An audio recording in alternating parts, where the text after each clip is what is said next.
अभी शुरू करते हैं, ठीक है। ओके तो देखो पहला क्वेश्चन था, globalisation has impacted every sphere of our life including the caste dynamics in Indian society, discuss.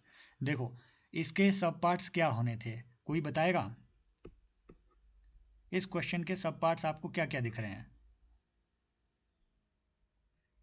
हाँ प्रगति, आपने ये अटेम्प्ट किया है प्रगति? Yes sir. हाँ तो क्या कैसे आपने इसको देखा, एक मिनट। हाँ, global markets promote merit, loosening the caste structure, yet digital tools empower the caste for political mobilization. um,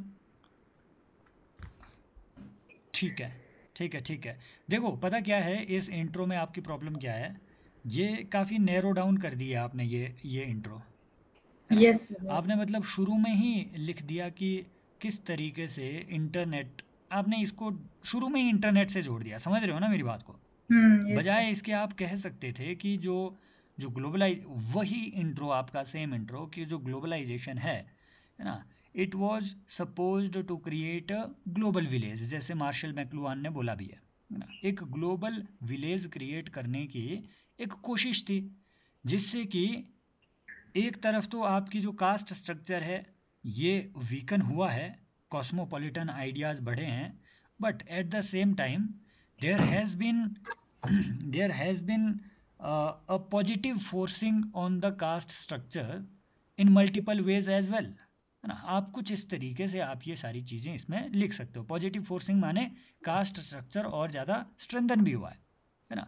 और ये कल वाले जो ये कंटेंट था उसमें मैंने ये चीज़ कवर की है, आपको आपने वो पढ़ी क्या? Yes market liberalise, good, market sir liberalisation, हाँ हाँ।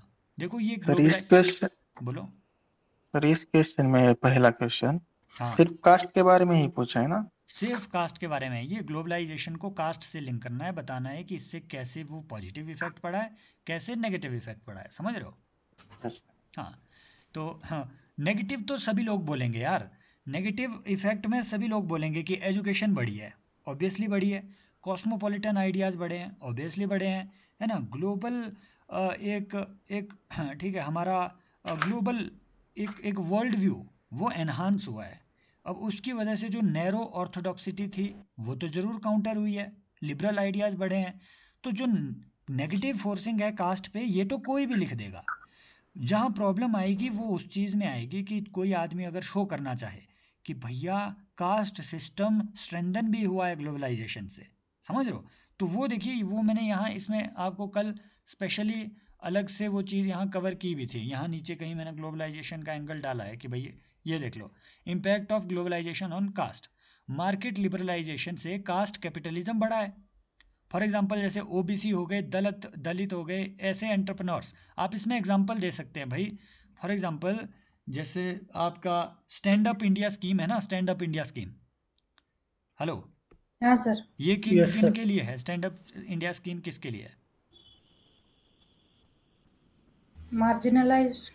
कौन मार्जिनलाइज्ड? हाँ ये स्पेसिफिकली वुमेन और एससीज के लिए है, मालूम है आपको,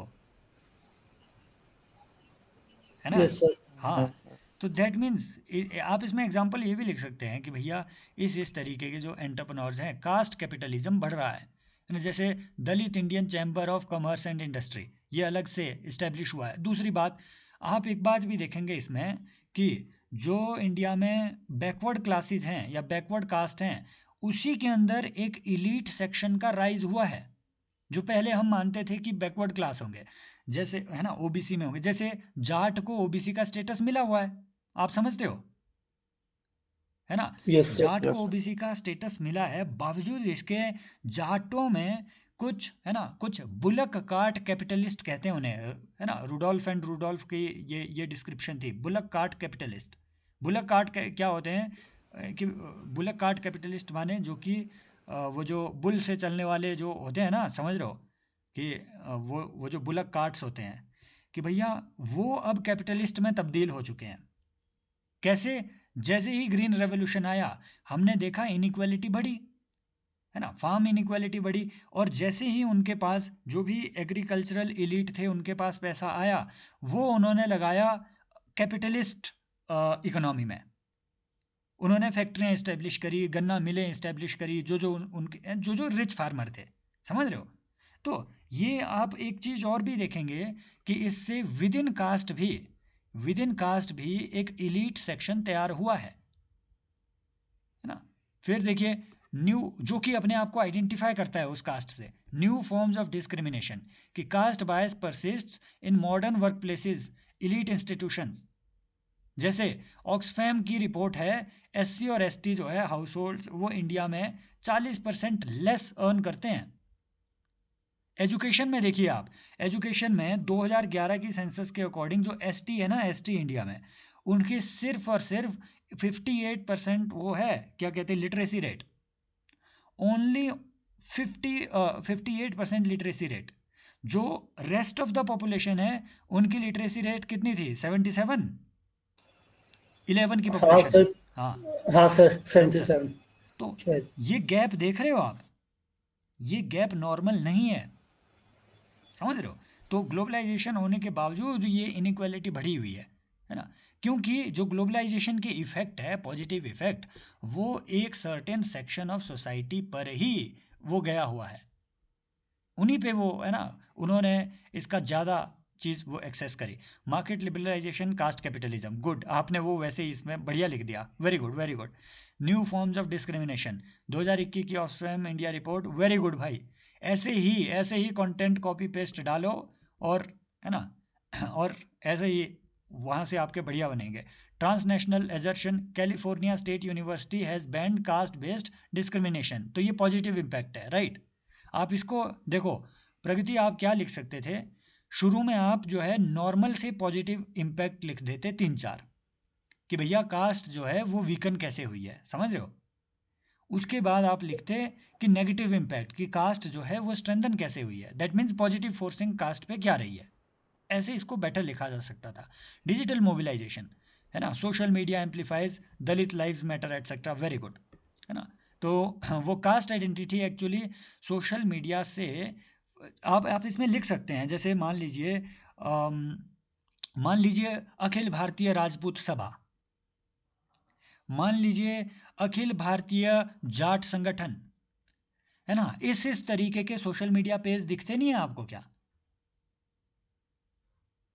है ना। Yes sir. दिखते हैं ना, कि जाटों से पंगा नहीं या फिर वो कुछ आपको ऐसे दे देंगे कुछ कि यादव गौरव, है ना।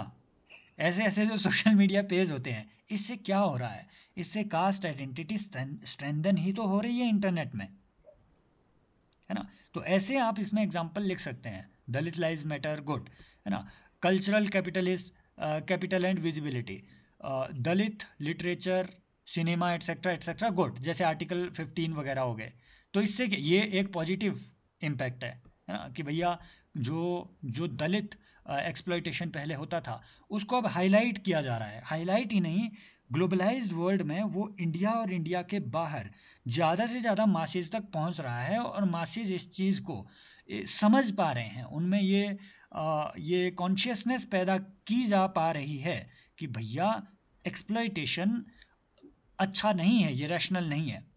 Then political economy of caste, है ना, very good, the era of privatisation etcetera. जैसे कुछ एक जो कास्ट हैं उनको बहुत फ़ायदा हुआ एलपीजी एरा का, कुछ एक जो कास्ट हैं उनको बहुत फ़ायदा हुआ, जो जो पहले से ट्रेडर क्लासेस वगैरह रही हैं, है ना।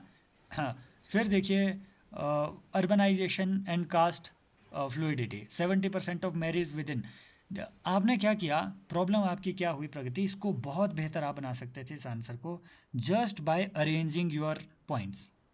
यस सर, ये स्ट्रक्चर थोड़ा सा गलत हो हाँ, गया। कि ये पॉजिटिव है, क्योंकि ये जो चीज़ है ये तो मैंने एनालिसिस के लिए बनाई है, ये जो चीज़ है ये तो मैं शाम को उसमें जो वीडियो है उसमें मैं डालूंगा, ये तो एनालिसिस के लिए बनाई है कि भाई कास्ट में ये भी हो रहा है, ये भी हो रहा है, ठीक है, या फिर मैं इसको पॉजिटिव नेगेटिव में खुद इसको अरेंज कर दूंगा, ठीक है।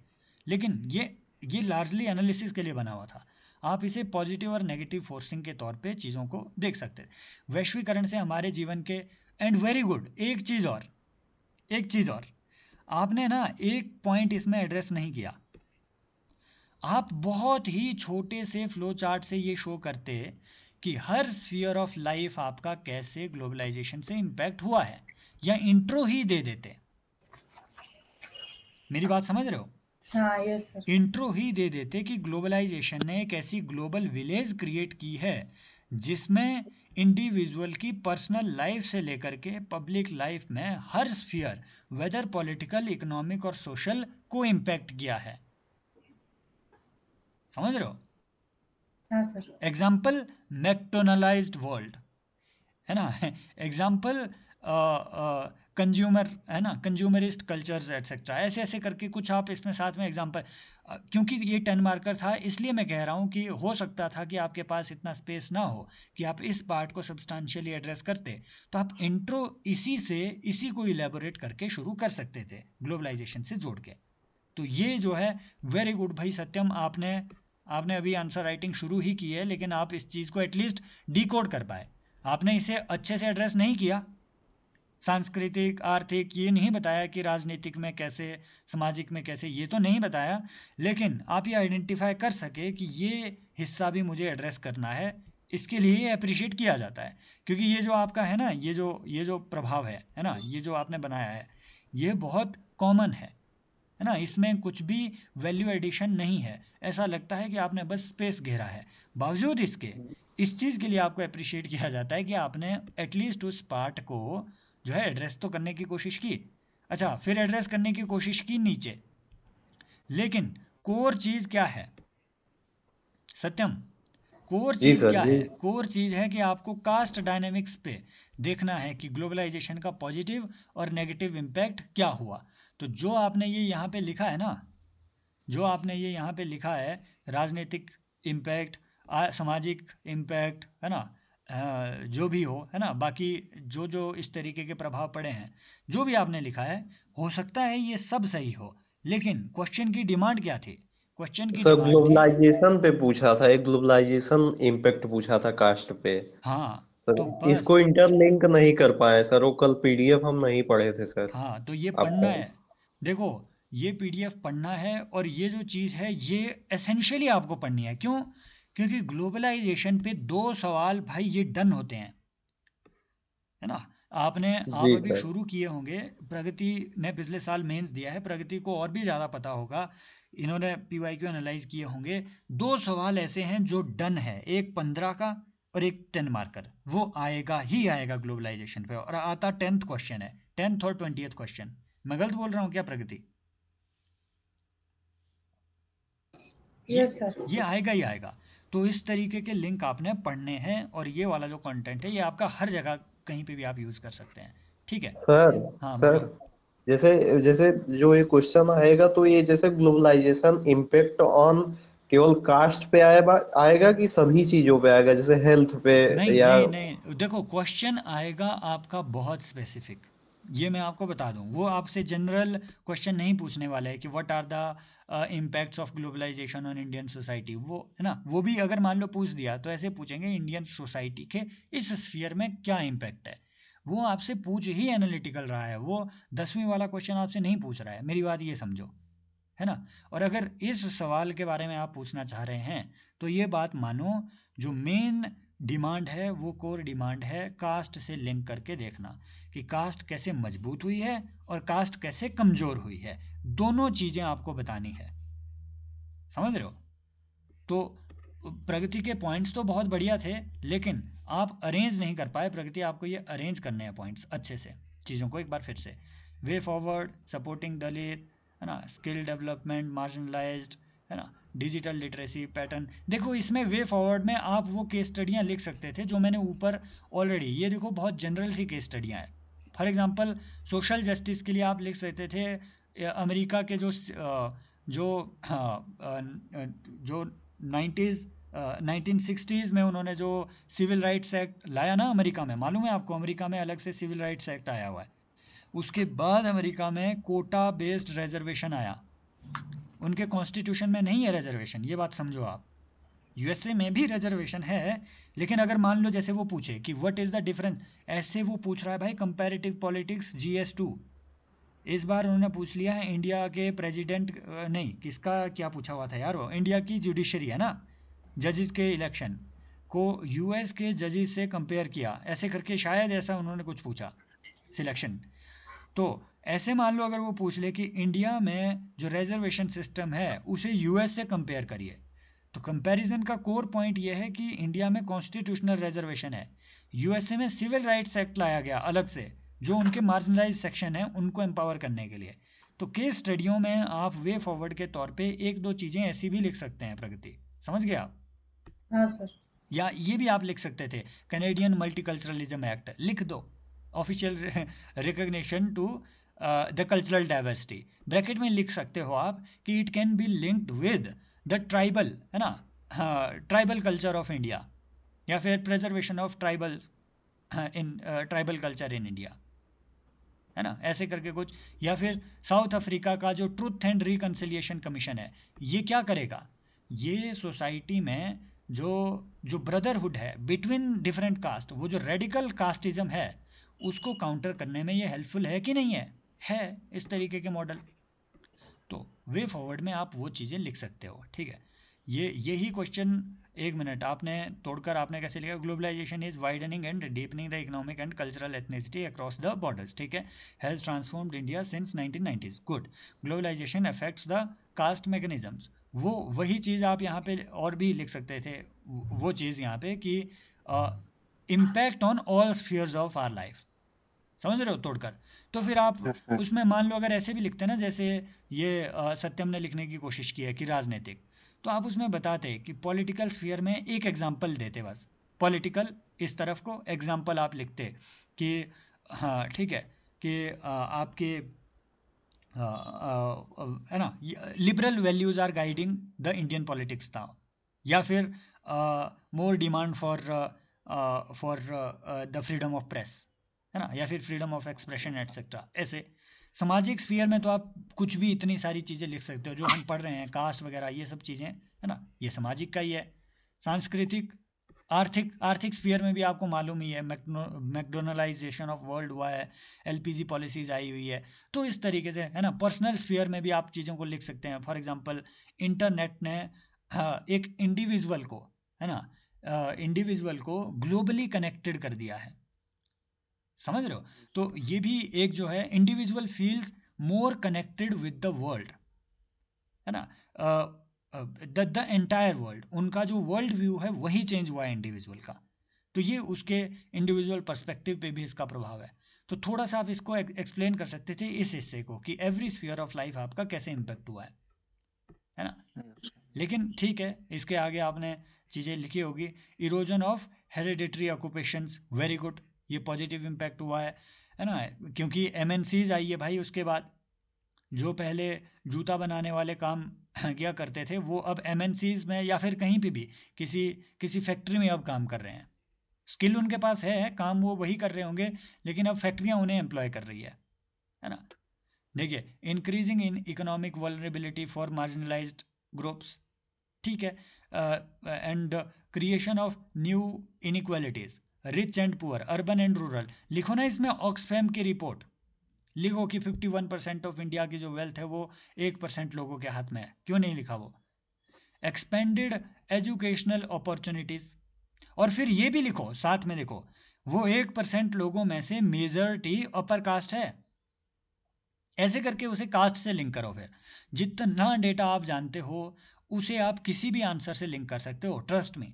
बस आपको लैंग्वेज में थोड़ा वो करना है, लैंग्वेज में हाँ थोड़ी, सर. है ना, बस वो क्रिएटिविटी शो करनी है। एक्सपेंडेड एजुकेशनल अपॉर्चुनिटीज़, ये पॉजिटिव इम्पैक्ट है ना, ये पॉजिटिव इम्पैक्ट है, तो ये आप ऊपर लिख सकते हैं, नेगेटिव नीचे। Cultural homogenisation, social media allows globally caste based identities, digital platforms amplify anti caste campaigns etcetera, है ना। जैसे एग्जांपल लिखो Dalit lives matters campaign, but at the same time आपको पॉजिटिव इम्पैक्ट भी शो करना है इस तरीके से कि कैसे कास्ट आइडेंटिटीज़ और ज़्यादा स्ट्रेंथन हुई है, उसमें सर आपको इस यही क्वेश्चन में अलग अलग लिखना था क्या, हाँ पॉजिटिव? बस। अब अच्छा, लास्ट में आपने लिखा है ये नेगेटिव और पॉजिटिव, तो मुझे वैसे ही लगा नहीं कुछ. ये नहीं करना है, ये नहीं करना है, एक ही चीज़ को रिपीट नहीं करना है आपको, ये चीज़ आप शुरू से कर सकते हैं ऊपर से, देखो प्रेजेंटेशन में आपकी कोई गड़बड़ी नहीं है, मैं सच में आपको बता रहा हूँ, प्रेजेंटेशन में बाकी चीज़ों में कोई गड़बड़ी नहीं है ना। और ये 3 पेजेस में नहीं लिखना था। Way forward, equitable skill education, anti discrimination, digital literacy, grass root movements, globalisation has weakened the traditional occupational bindings and opened the routes for mobility through education, migration, jobs etcetera, है ना। ठीक है, conclusion भी decent सा है, हाँ, लेकिन ये आपने यहाँ पे गड़बड़ कर दी है। एक ही चीज़ को रिपीट नहीं करना है, शुरू से ही लिखते हैं ऐसे, मेरी बात समझ रहे हो, शुरू से ही हाँ सर। लिखते, बस सिंपल बात है। सिंपल रखो अपने आंसर को। हाँ, प्रगति ने सिंपल रखा जरूर है, लेकिन इस चीज़ को वो थोड़े और ज़्यादा कर सकते थे, ठीक है, डाइवर्सिफाई कर सर सकते थे। हाँ बोलो। सर पहले मैंने लिखा नहीं है सर, कोई ये बात बता नहीं, रहा कोई बात नहीं, आपका इससे देखते हैं।